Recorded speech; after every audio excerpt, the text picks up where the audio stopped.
BOT and Option Star members இந்த வாரம் 29ஆம் தேதி எர்ணாகுளத்தில் ஹோட்டல் எக்ஸலன்ஸ்ல மீட்டிங் கண்டக்ட் பண்றதா இருக்கிறோம்.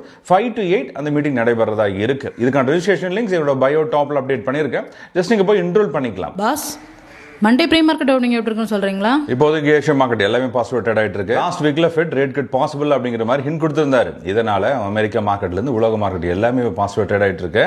இருந்தாலும் இந்தியன் போஸ்டல் சர்வீஸ் அமெரிக்கால இப்போதைக்கு ஸ்டாப் பண்ணிட்டாங்க. ஏன்னா டாரிஃப் 27ஆம் தேதி வர்றதுனால 25ல இருந்து படிப்படியாக அந்த டாரிஃப் இம்ப்ளிமெண்டேஷன் அமலாகும் அப்படிங்கிற ஒரே காரணத்தினால இப்போதைக்கு போஸ்டல் சர்வீஸ் அமெரிக்காவில் ஸ்டாப் பண்ணிருக்காங்க.